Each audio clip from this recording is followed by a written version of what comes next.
नमस्कार मित्रों, जय माता दी। माता रानी की कृपा से और एक नई वीडियो में आप सभी का स्वागत करते हैं।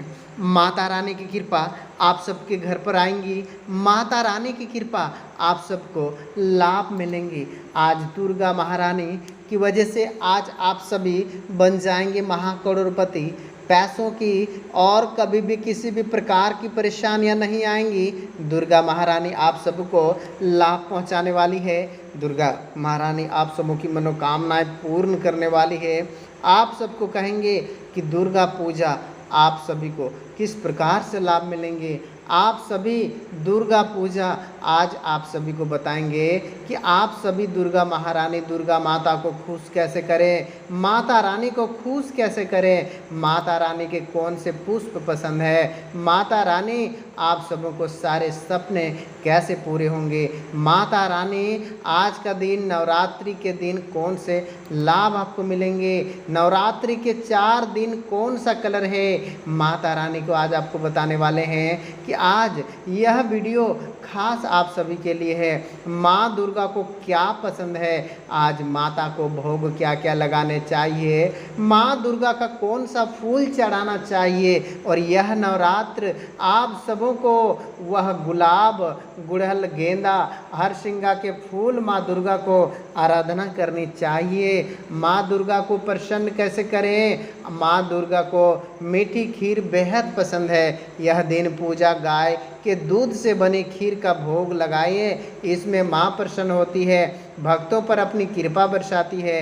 यह कहा जाता है कि यही आप सभी कन्याओं को खीर, हलवा या मीठा खिलाने से माँ प्रसन्न होती है। आज नवरात्रि के रंग कौन से हैं, आप सभी को माता को फूल कौन से पसंद होने के साथ साथ आप सबको वह लाभ आप सबको कैसे मिलेंगे, आप सबके घर आंगन पे खुशियाँ कैसे आएंगी, आज आप सबको वह बातें बताएंगे। आपको पता होगा कि शारदीय नवरात्रि आप सभी को 7 अक्टूबर से ही शुरुआत हो चुकी है।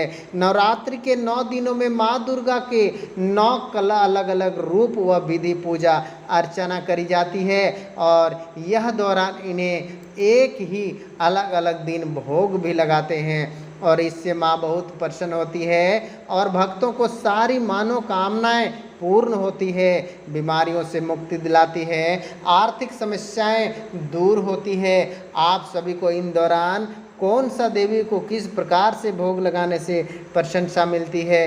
नवरात्रि से पहले ही माँ शैलपुत्री की पूजा की जाती है। इस दिन माँ के चरणों में गाय का शुद्ध घी चढ़ाया जाता है, इसके आरोग्य प्राप्ति और बीमारियों से मुक्ति मिलती है। नवरात्रि के दूसरे दिन महाब्रह्मचारिणी को शक्कर का भोग लगाते हैं, इससे पारिवारिक सदस्यों की आयु बढ़ती है। नवरात्रि के तीसरे दिन चंद्रघंटा के दूध या दूध से बनी चीज़ों का भोग लगाया जाता है। यह भी माना जाता है कि दूध से बनी मिठाई का भी भोग लगाकर ब्राह्मणों के लिए आप दान देना चाहिए, इससे दुख दूर होते हैं और खुशियां घर पर आती है।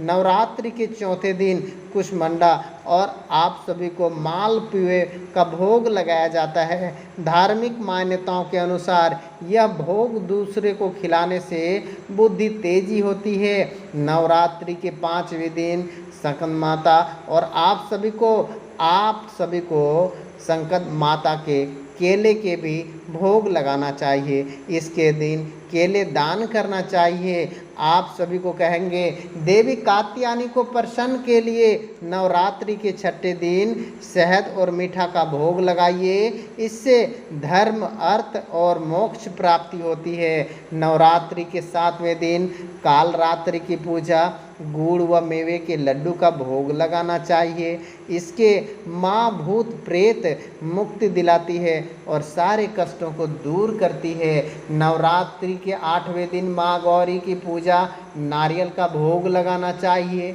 नारियल का भोग लगाने से घर सुख समृद्धि आती है। नवरात्रि के आखिरी अर्थात 9वें दिन माँ सिद्धदात्री और तिल का भोग लगाना कहा जाता है। वह नवमी के दिन तिल का भोग लगाने से अनहोनी आकांक्षाएं खत्म होती है आप सबको लाभ मिलते हैं। आप सबको कहते हैं यह नवरात्रि ही आप सबको सारे कामकाज पूरे होंगे। यह नवरात्र में आप सभी को सारे लाभ मिलेंगे।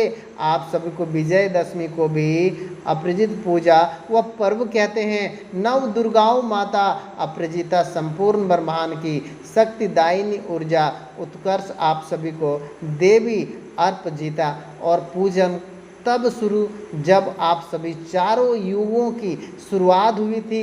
देवी की पूजा समय रात्रि काल में शिव पार्वती सहित गणेश जी की पूजा भी करना जरूरी है। देवी की पाठ स्रोत श्लोक सुस्ति गान आप पाठ व्यवस्था आप सभी को पुण्य मिलते हैं। आप सभी को दुर्गा स्तुति दी जाती है। दुर्गा की पूजा को बैठने के लिए उनकी मूर्ति या चित्र अपने आसन के अधिक ऊंचे आसन में रखना जरूरी है। वहीं दशहरे की पूजा का समय आप सभी को प्रातः पूर्वाह्न 11:30 से दोपहर 2:30 बजे तक रहेगा। साथ ही साथ आप सभी को यह बात बताते हैं कि आप सभी को सिद्धि मोक्ष देने वाली दुर्गा सिद्धिदात्री कहा जाती है। यही देवी भगवान विष्णु की प्रिय तमा लक्ष्मी की समान कमल के आसन में विराजमान है। हाथों में कमल शंख गदा सुदर्शन चक्र धारण किए हुए हैं। 9वें दिन सिद्धिदात्री में आप सभी नवाह प्रसाद नवरस युक्ति भोजन को प्रकार से फल फूल आदि समर्पण करने नवरात्रों का समापन करना सिद्धिदात्री देवी सरस्वती के स्वरूप होते हैं। आपको बताएंगे कि आज आप सभी के सपने भी पूरे होंगे। नवरात्र के 8 दिन माँ गौरी की पूजा की जाती है। तपस्या से इन्हें वर्ण कहा जाता है ताकि उपस्थिति समय 8 वर्ष की आयु की थी। इसके नवरात्र 8वें दिन पूजा की जाती है।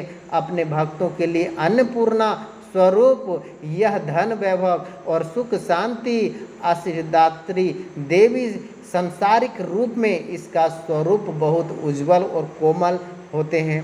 वस्त्रधारी देवी एक हाथ में त्रिशूल और दूसरे हाथों में डमरू लिए हुए हैं। यह माँ गौरी गायन संगीत प्रिय यह सफ़ेद वृषक यानी बेल पर सवार हैं। इन कन्याओं की पूजा विधान और कुछ नवमी के दिन कन्या पूजन करते हैं। इसे अष्टमी के दिन कन्या पूजन करना श्रेष्ठ कन्याओं को 9 और अति उत्तम माने जाते हैं। नहीं 2 कन्याओं के साथ पूजा की जाती है। साथ ही साथ आप सबको कहेंगे कि आप अपने महाविनाशक गुणों को शस्त्रों को भी कष्टों का संहार करने वाली 7वीं दुर्गा नाम कालरात्रि है और विनाश की ओर होने वाली नाम इनका कालरात्रि प्रा है। आकृति सांसारिक स्वरूप यह काली का अवतार यानी काले रंग स्वरूप विशाल केस फैला करके 4